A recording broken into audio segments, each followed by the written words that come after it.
네, 요한복음 9장으로 말씀드리기를 원합니다. 요한복음에 보시면은 예수님께서 많은 사람들을 만나시죠. 그리고 그 사람들에게 자기 자신을 계시를 하십니다. 예수님은 세상에 오신 하나님의 아들이시고 그의 음성을 듣고 이 하나님의 아들을 개인의 구세주로 영접하는 자는 하나님의 자녀가 되는 권세를 주셨습니다. 요한복음 9장에서 한 맹인을 길거리에서 한 맹인을 만나는데 그의 눈을 뜨게 하시죠. 그의 육신의 눈을 뜨게 하시고 그 다음에 얼마 지나지 않아서 영적인 눈도 뜨게 하십니다. 그리고 그 사람이 예수님의 제자가 돼서 그를 따라서 길을 가는 그런 이야기입니다. 여기에 또한 그 유명한 실로암이라는 못이 나오는데 아주 유명한 장소가 됩니다. 실로암 들어보셨죠? 예. 우리나라 어디를 가도 실로암이 있어요. 간판 잘 보시면은 전국 어디를 가도 실로암 안과가 있습니다. 실로암 백화점도 있고 실로암 사우나도 있고요. 실로암이란 유명한 그 보금성가도 있습니다.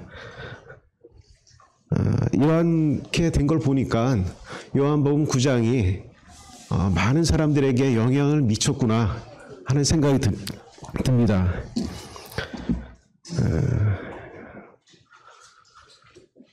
예수님을 믿는 많은 분들이 이러한 맹인에게 상당한 깊은 동질감을 느끼는 거죠. 그거는 마치 그 맹인이 눈이 태어날 때부터 눈이 닫혀져 있었는데 눈을 뜨고 영적인 세계를 발견하는 그런 것을 생각할 때 나도 그런 면이 있구나 라는 그런 생각을 하기 때문입니다. 그래서 제가 이 요한복음 9장을 보니까 요한복음 9장에는 우리 신앙의 모형이 담겨져 있구나 하는 그런 생각을 갖게 됩니다. 어렴풋이나마 또는 예수님 믿는 분이라면은 그런 생각을 좀 할 것 같아요. 크게 세 가지 측면이 있는데요. 새로운 세계관을 발견하는 그 맹인의 모습이 나옵니다. 두 번째는 새로운 세계관의 주인을 발견하는 맹인의 모습이 나옵니다. 세 번째는 이러한 새로운 삶에 이 삶을 선택하는 그런 맹인의 모습이 나옵니다. 그것이 바로 요한복음 9장의 이야기라고 말씀드릴 수 있습니다. 요한복음 8장 58절에서 59절 예수께서 이르시되 진실로 진실로 너희에게 이르노니 아브라함이 나기 전부터 내가 있느니라 하시니 그들이 돌을 들어 치려 하거늘 예수께서 숨어 성전에서 나가시니라. 9장 1절이죠. 예수께서 길을 가실 때 날 때부터 맹인된 사람을 보신지라. 여기는 예루살렘인 것 같습니다. 성전에서 나오셔서 예루살렘에 계셨는데 그 길을 가다가 한 맹인을 본 거죠. 구걸하는 그 맹인을 보게 됩니다. 맹인이 직업이 이제 구걸하는 겁니다. 거린이죠. 그래서 이 사람이 어떤 일을 할 수 없는 그런 처지에 있다는 것을 행인들에게 알리고 어필을 해야 되는 겁니다. 어필을 하고 그 동정심을 통해서 기대해서 생활하는 그런 삶을 사는 것입니다. 첫 구절의 말씀을 보면은 예수님은 길을 가시다가 이 맹인을 길을 가실 때 날 때부터 맹인된 사람을 보신지라고 되어 있는데 예수님께서 길을 가시다가 이 사람을 우연히 보신 건가? 아니면은 이 사람을 또 만나러 가신 건가? 그런 생각이 듭니다. 네, 예수님이 그냥 지나가시다가 그냥 지나가지 않으셨던 겁니다. 지나가지 않으시고 그 사람을 이제 맹인을 보신 겁니다. 시선이 멈추신 거죠. 저도 이제 그런 생각이 좀 드는데 이 날 때부터 죄인의 우리를 보는 것처럼 예수님께서 그 사람을 보지 않았을까 하는데 이제 저도 이제 생각이 멈춥니다. 이 맹인이 눈동자가 있었으면은 예수님을 같이 쳐다볼 수 있었을 텐데 그러진 못한 상황입니다. 그가 누군지 얼굴도 모르고 외형을 당연히 모르겠죠. 태어나서 한 번도 무엇인가를 본 적이 없는 사람입니다. 그래서 예수님이 어떻게 생겼는지, 사실 부모님이 어떻게 생겼는지 잘 모르죠. 그런 사람입니다. 날 때부터 맹인된 사람을 보신지라. 지나가시다 잠깐 보셨지만은 제자들이 함께 있었습니다. 함께 같이 있던 제자들이 이렇게 태생적으로 또 운명적으로 결정되어 있는 사람에 대한 어떤 왜 그럴까 하는 생각이 들지 않습니까? 그렇게 들었죠.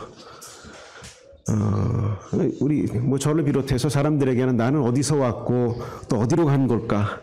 내가 왜 이곳에 태어났지? 이런 생각이 들죠.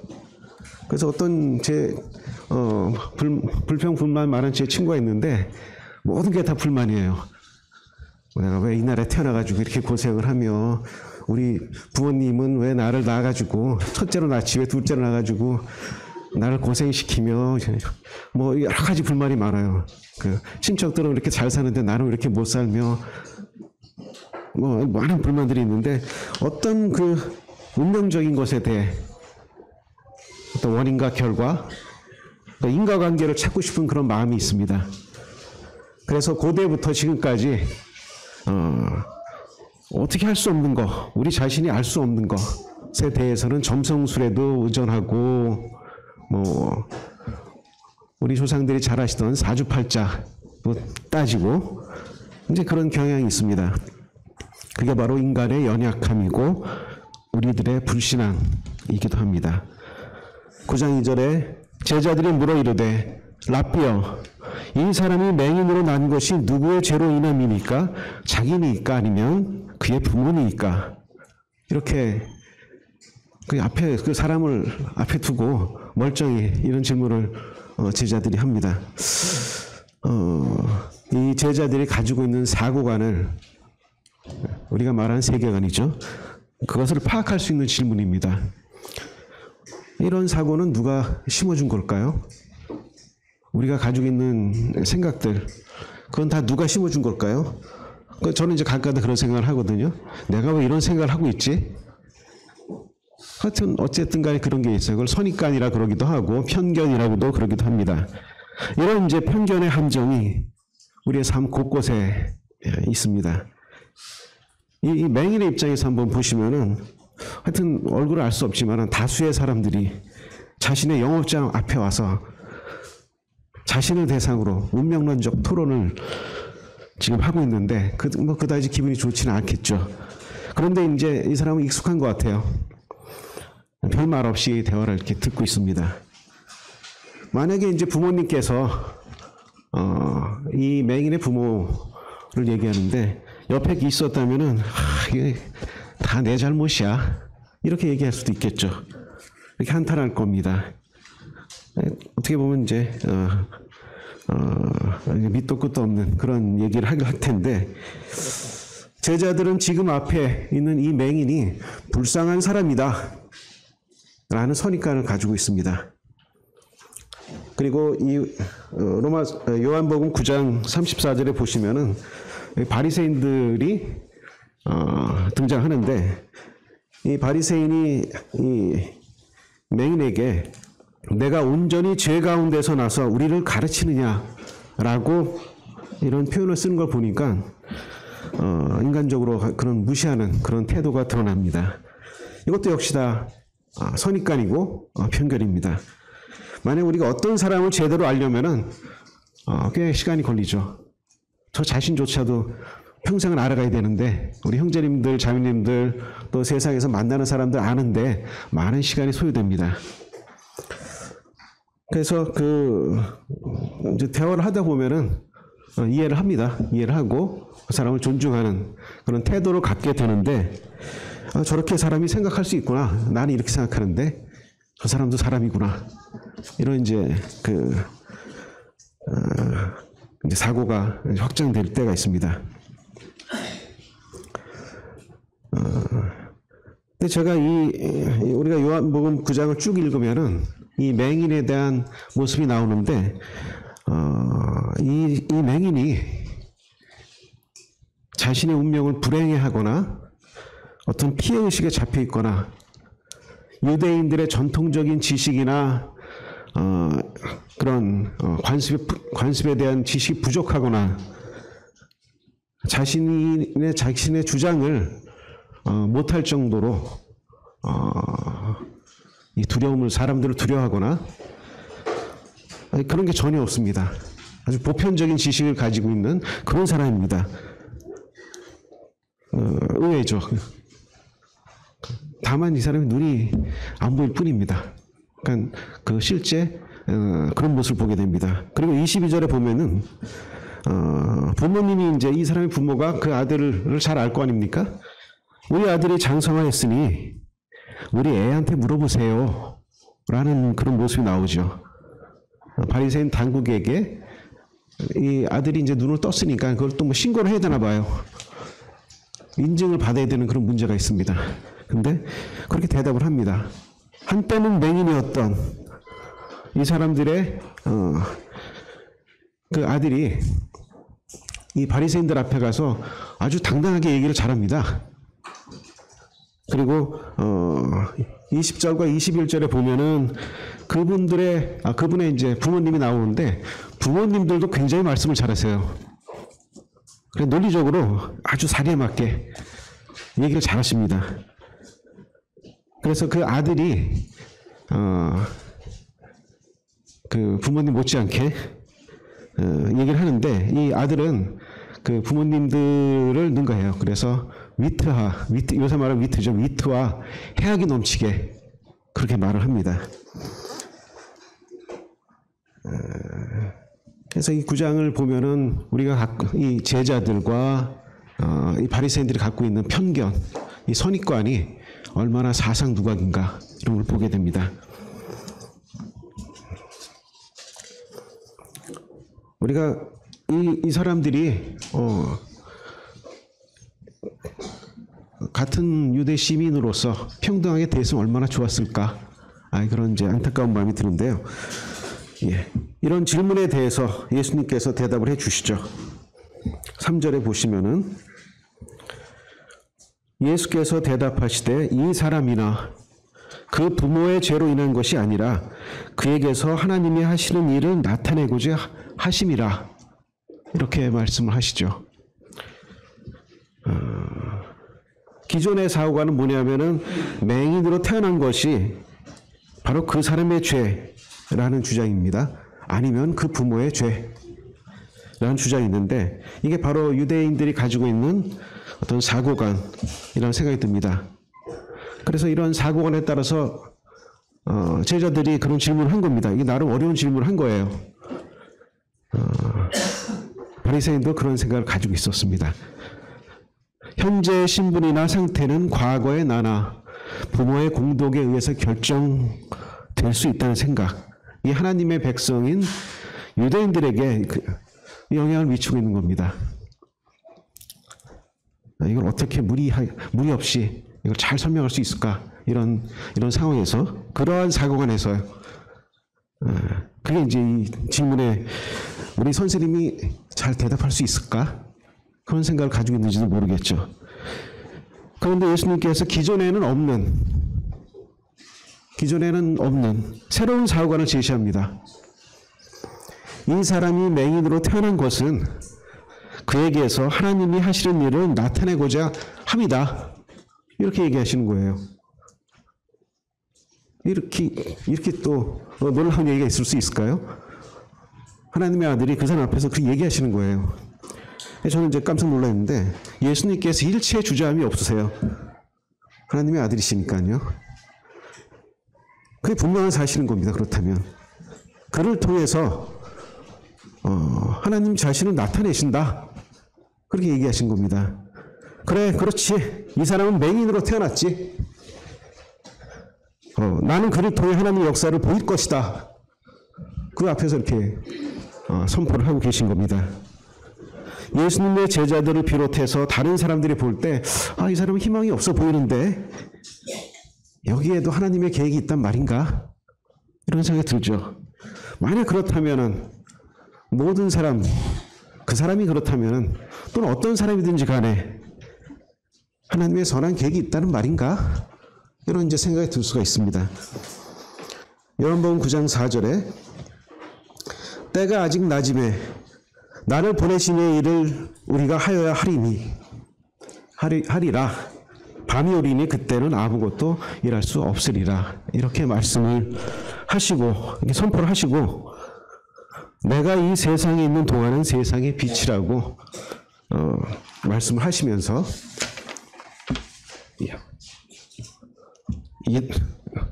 움직이기 시작합니다. 이 맹인이 말이 별로 없어요. 침묵하고 듣기만 합니다. 그 맹인은 어땠을까 하는 생각이 드는데 보이지는 않지만 많은 사람들을 이 사람은 상대를 합니다. 이 길거리에서 많은 사람들을 상대합니다. 그들을 대응하는 법을 알고 있죠. 도대체 이분들이 무슨 말씀을 하는 건지 잘 파악이 안 됩니다. 그러나 어쨌든 간에 맹인의 최종 목표는 수금을 해야 되지 않습니까? 그래서 그는 기다려야 됩니다. 인내심을 가지고 기다립니다. 침 뱉는 소리가 들리고 진흙을 이긴다는 소리가 이렇게 이기는 소리가 들립니다. 설마 그걸 내 얼굴에 바르지는 않겠지? 그렇게 이제 생각할 때쯤 9장 6절이죠. 이 말씀을 하시고 땅에 침을 뱉어 진흙을 이겨 그의 눈에 바르시고 예수님의 침이 묻은 진흙이 그의 눈이 발라지죠. 이게 상상도 할 수 없는 일이 벌어졌어요. 맹인은 그때 어떤 생각을 하고 있을까요? 뭐 어차피 안 보이는데 이런 걸까요? 어쨌든 그가 생각했던 이건 수금이 아닌데 그런 일이 벌어졌습니다. 9장 7절에 실로암 못에 가서 씻으라. 실로암은 보냄을 받았다는 뜻이라고 되어 있습니다. 누군가에 의해서 보냄을 받았다라는 그런 뜻이죠.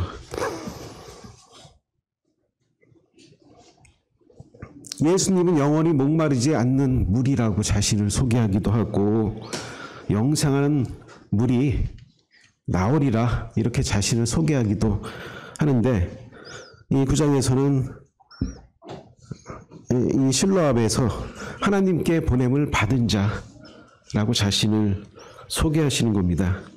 실로암이신 예수께 가서 내 눈을 씻고 영적인 눈을 뜨라는 의미가 여기 담겨 있습니다. 맹인의 모습은 어두운 가운데 사는 우리들의 인생의 모습을 상징하고 의미합니다. 실로암은 이 세상, 이 어두운 세상에 빛으로 오신 예수님을 의미합니다. 나는 여전히 맹인처럼 어두운 가운데 있는가? 아니면 실로암에 가서 예수께 가서 빛 가운데 들어갔는가? 아니면 그것도 아니고 가는 길에 있는 것인가? 이렇게 되겠죠. 그 과정 속에 있는 것인가? 이 맹인이 있는 장소에서 실로암까지 얼마쯤 될까요? 그건 모릅니다. 맹인은 이제 선택을 해야 되죠. 두 가지 선택이 있겠죠, 당연히. 이게 다 무슨 소린가? 나는 이대로 잘 살고 있는데 이게 뭐 내가 맹인이 된 게 전생의 잘못일 수도 있고 우리 조상님들께서 공덕을 잘 쌓지 못해서 이럴 수도 있고 나는 이것을 운명으로 받아들이고 그냥 살랜다. 이러면 이제 거기 있는 겁니다. 그런데 맹인이 자리를 박차고 일어나죠. 웬일인지 맹인이 이제 묵묵히 실로암을 찾아갑니다. 후반부에 보시면 아시겠지만 맹인이 이렇게 묵묵한 사람이 아니에요. 굉장히 말이 많은 사람입니다. 근데 여기서 지금 굉장히 조용하죠. 아주 묵묵히 실로암을 찾아갑니다. 예수님과 제자들이 친절하게 실로암은 이쪽으로 가는 겁니다. 가르쳐 주질 않았어요. 뒤에 보면 아시다시피 예수님 떠나셨습니다. 그리고 이웃과 부모님도 거기 안 계시고 이웃들은 도와주질 않았습니다. 그래서 나중에 알게 되지만은 당신이 누구냐? 그때 봤던 거린 같은데 이렇게 이제 혼란이 생기기도 하죠. 자, 그런데 무엇이 그를 거기까지 가게 했을까요? 실로암까지 가게 한 그런 동력이 있잖아요. 첫 번째는 뭐냐면은 예수님께서 자신에 대한 존재 의미를 가르쳐 주셨어요. 엄청난 얘기를 해주셨는데 이 맹인이 한 대 맞은 것 같이 거기에 끌려간 것 같아요. 물론 자신이 묻지도 않았습니다. 다른 사람들이 얘기하고 답변도 자신은 묻고 싶지도 않고 답변도 기대하지 않는 내용이죠. 너의 존재 의미는 하나님께서 그대에게 주시는 것이다. 너를 통해 나타날 것이다. 예언적인 말씀입니다. 이게 바로 새로운 세계관을 발견한 겁니다. 두 번째는 나는 세상에 비치는 빛이며 실로암으로 너를 보내노라. 예수님이 하신 말씀이 실로암 못에 서시치라 이렇게 얘기하셨죠. 못에 가는 것은 순종의 의미가 있습니다. 실로암 못에 가서 시치라. 예수님이 그에게 촉구하신 거잖아요. 그 촉구하신 말씀을 따른 겁니다.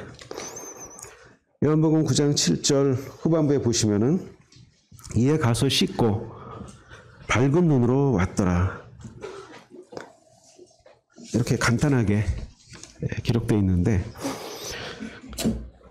아주 간단하게 되어 있죠. 이제 9장을 크게 이제 세 달락으로 나눠지는데 방금 맹인이 눈을 뜨기 전까지 7절까지죠. 맹인에게 존재의 의미를 가르쳐 주십니다. 새로운 세계관이 있다 라고 가르쳐 주시죠. 그 다음에 8절부터 34절 상당히 많은 부분, 대부분을 차지하는데 이 눈을 뜬 맹인이 이 세상에 적응하는 과정인데 그 첫 번째는 신원 인증을 해야 돼요. 그런 과정을 거치는데 이 과정 속에서 맹인이 이 새로운 세계관의 주인을 발견하게 됩니다. 마지막 세 번째는 35절부터 41절까지인데 이 맹인이 새로운 삶을 선택을 하게 됩니다. 이렇게 세 가지로 나눠지는데 눈을 떴으니까 얼마나 기쁩니까? 그런데 예루살렘이 그렇게 기뻐하지 않습니다. 두 번째 단락인 8절부터 34절 과정을 제가 아까 신원인증을 하는 것이라고 말씀드렸죠. 신원인증이란 뭐냐면은 맹인이었는데 맹인이자 직업은 거린이었죠. 이 사람이 과거에 그 사람이냐 네가 이걸 확인을 좀 하는 과정입니다. 그리고 너는 어떻게 해서 눈을 떴느냐 당국에 그것을 확인할 필요가 있는 것입니다. 전체 내용이 있지만 결론적으로 말씀을 드리면은 당국에서 바리새인들의 당국인 것 같습니다. 바리새인 당국자가 신원 인증을 하는 과정에서 소위 말하는 주민등록을 확인하는 과정에서 이 사람을 쫓아버립니다. 육체의 눈을 떴죠. 이 사람은 새로운 세계관에 눈을 뜨기도 했습니다. 유대 종교 사회에서 이 바리새인 당국자가 맹인이 눈을 떴다라는 이 경천동지할 만한 일에 대해서 이건 믿을 수가 없다. 그리고 그 사람을 인정하지 않고 끝나버립니다. 예수를 하나님께로부터 온 선지자로 이 맹인이 인정을 했는데 이 바리새인의 결론은 내가 온전히 죄 가운데 태어났는데 우리를 가르치려느냐 하는 게 이 세상의 세계관인 거죠. 그래서 이 세계관이 충돌을 해버린 겁니다.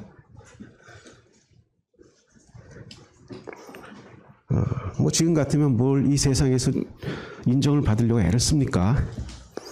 하나님이 주신 건데, 하나님이 주신 거잖아요. 근데 뭘 인정을 받으려고 애를 쓸까요? 주인을 만나고 그 주인께서 원하시는 것은 믿음으로 사는 거거든요. 근데 이 맹인이 그 길을 뭐 원하지는 않았죠. 불러서 가는 거니까요. 이 맹인이었던 사람이 받은 이 새로운 세계관은 이것을 선포해 주신 분,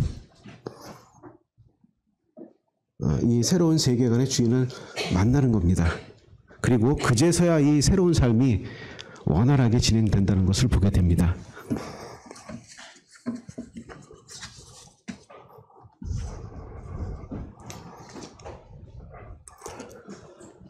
우리 신앙의 모형 같다고 제가 말씀드렸는데, 만약에 요한복음에 많은 사람들이 나오는데 한 사람을 좀 인터뷰를 했으면 좋겠다, 그런 권리가 저한테 있다면은 저는 이 이름 없는 분을 만나고 싶습니다. 가서 좀 물어보고 싶어요. 이분이 실로암에서 눈을 떴잖아요. 그리고 다시 자기가 살던 곳으로 이제 올라가는 겁니다. 얼마나 놀랐겠어요. 아, 세상이 참 아름답구나. 이렇게 생긴 거였어? 이제 하나님을 찬양하면서 올라갔습니다. 그리고 이 사람이 세상살이를 잘 알기 때문에 자신을 찾아왔던 분이 예수라는 것도 이제 알게 됩니다. 정보가 지금 하나씩 들어와요. 아, 이런 분이 어떤가? 관심을 갖기 시작합니다. 이웃들이 혼동에 빠지죠.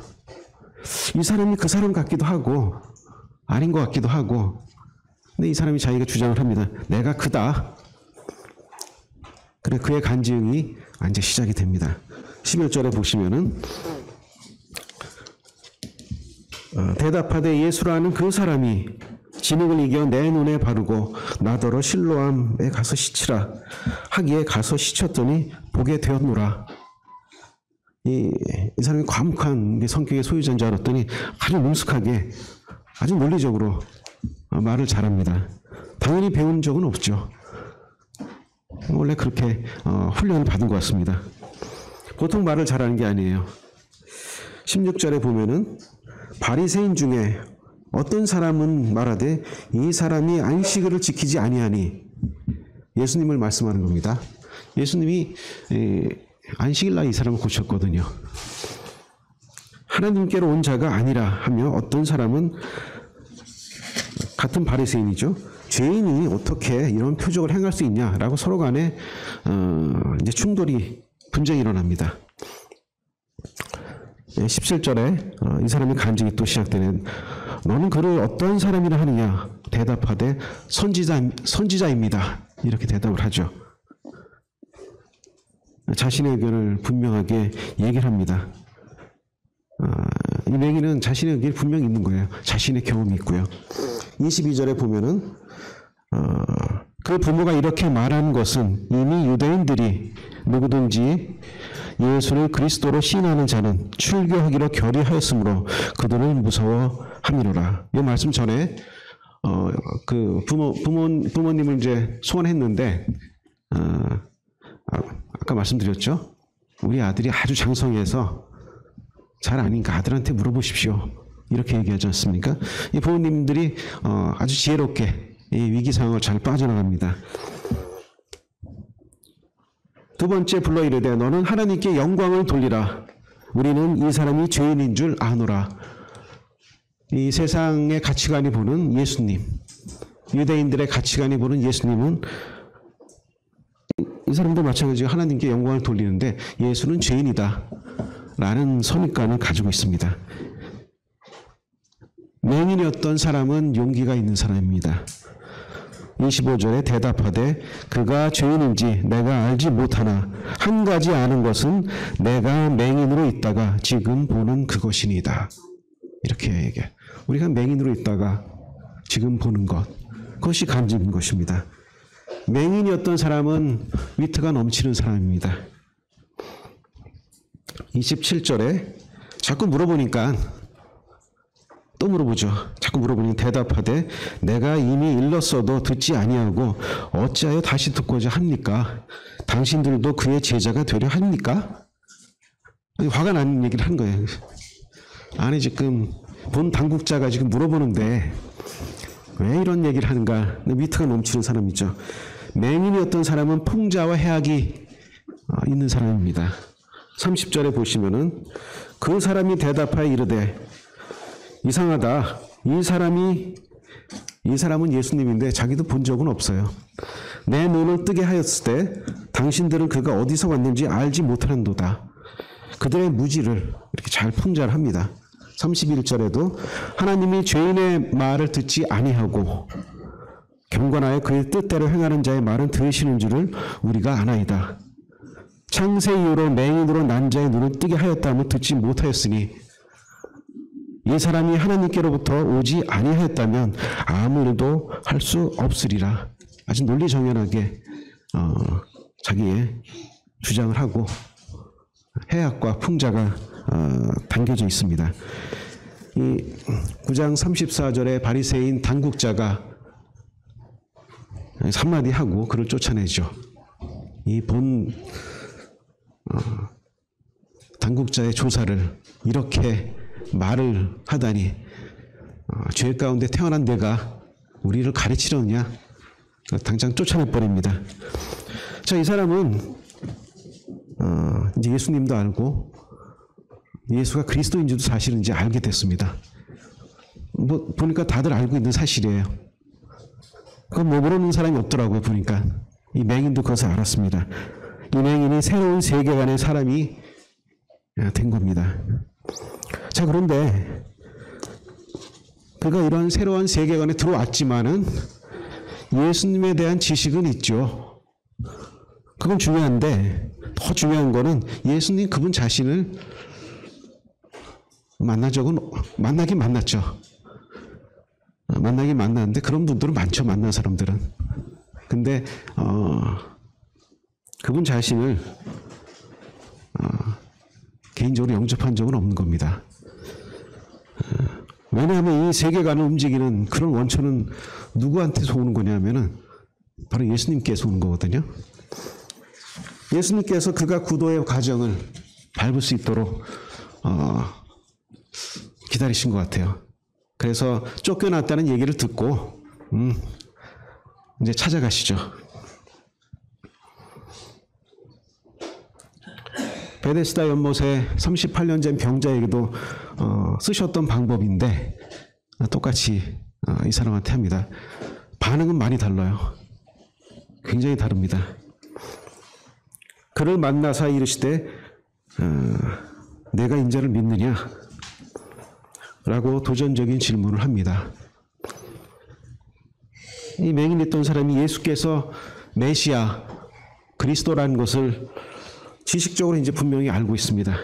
그런데 예수님께서 너희가 인자를 믿느냐라고 물어보시죠. 예수님이 이 질문을 하신 걸 보니까 이 사람이 아직 믿지 않는 겁니다. 예수님 말씀은 믿는다는 것은 무엇일까? 바로 뒤에 나오지 않습니까? 주여 그가 누구이신데 내가 믿고자 합니다.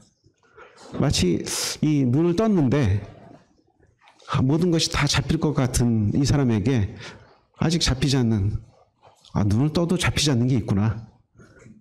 왜냐하면 그 사람은 영혼이 있잖아요. 뭔가 있는데 그가 발견을 못하고 있는 거죠. 그래서 이 사람이 그런 얘기를 하는 겁니다. 주여 그가 누구십니까? 내가 좀 믿겠습니다. 아주 간절한 그런 상태에 있습니다.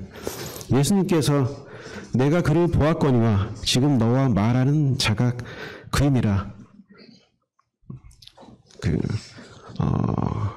사마리아 수가성의 여인에게 했던 말과도 같죠. 지금까지 너하고 얘기했던 내가 바로 그다. 이렇게 얘기하시는데 동일하게 이 맹인이었던 사람에게 말씀을 하십니다. 예수께서 주여 내가 믿나이다 하고 그가 고백을 하고 이렇게 무릎을 꿇고 엎드려서 절을 합니다. 이런 모습이 나오는데 우리가 하나님 나라의 주인인 예수님을 개인의 구세주로 영접하고 믿을 때 이 나라에 들어가는 것입니다. 이 하나님 나라의 세계관은 우리 모두에게 필요한 것이지만 예수 그리스도를 구세주로 믿지 않으면은 겉으로는 하나님 나라에 있는 것 같은데 아무 효력을 발휘하지 못한 그런 측면이 있죠. 맹인이었던 사람은 자신을 향한 하나님의 뜻이 있으며 맹인된 몸 위에도조차 나를 통해 하나님이 행함이 나타난다라는 말씀을 들을 때 그런 소망이 생겼습니다. 이 새로운 세계관의 주인이신 예수님의 부르심을 듣고 예수님을 만났고 주님으로 영접을 했습니다. 자, 이렇게 이 사람의 모습이 드러나죠. 이 후반부에 보면은 이 바리새인들을 위해서 마지막 말씀을 하나님 나라의 원리 같은 말씀을 해주시는데 예수께서 한번 같이 읽어보실까요? 39절부터 41절까지입니다. 예, 시작. 예수께서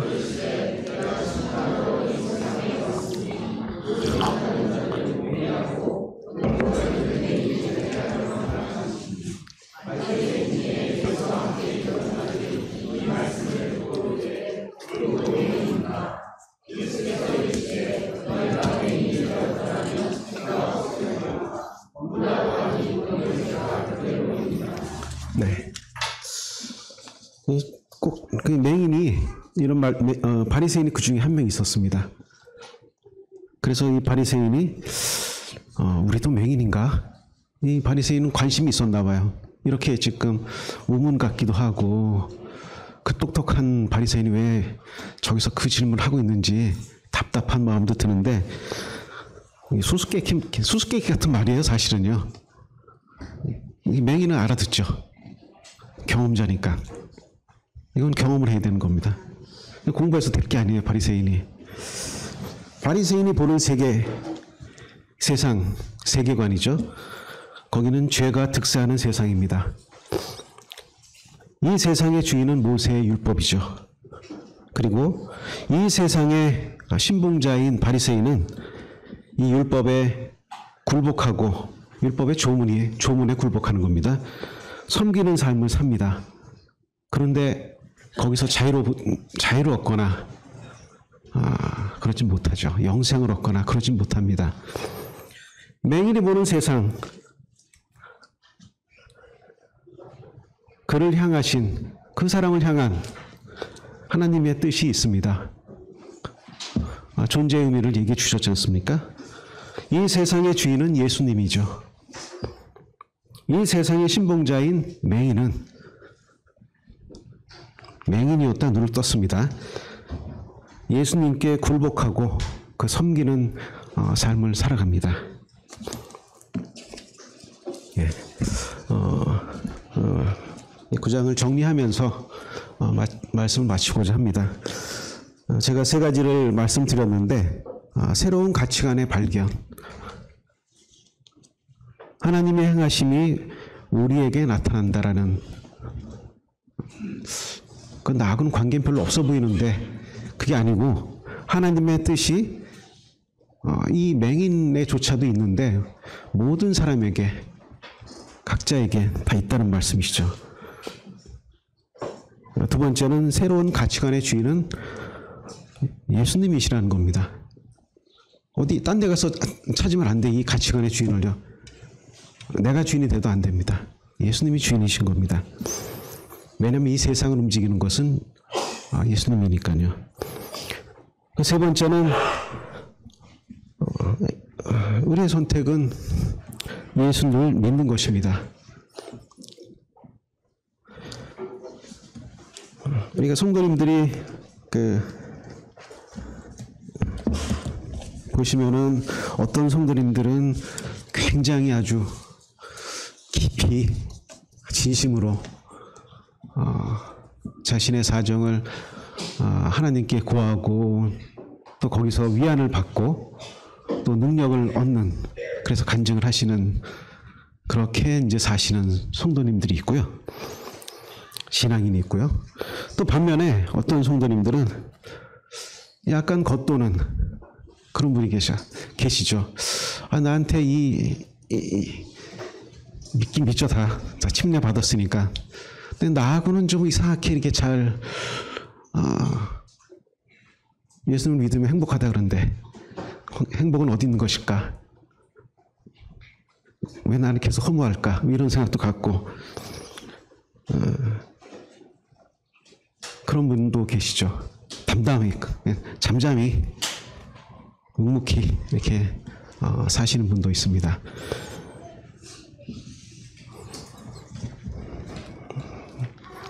본문의 말씀을 보시면은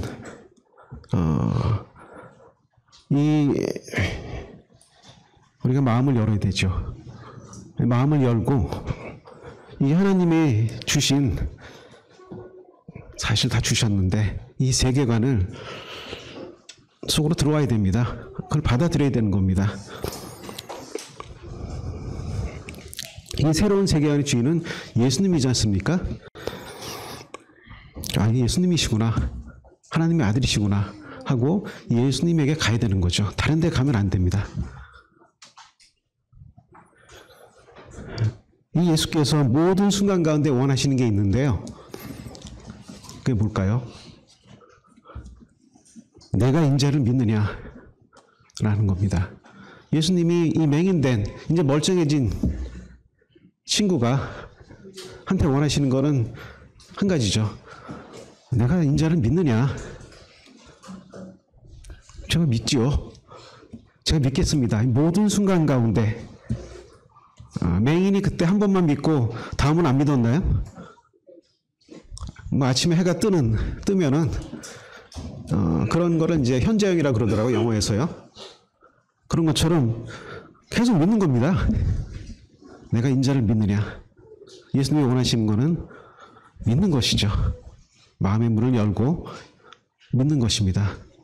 예, 제가 믿나이다. 예수님이 얼마나 좋아하십니까?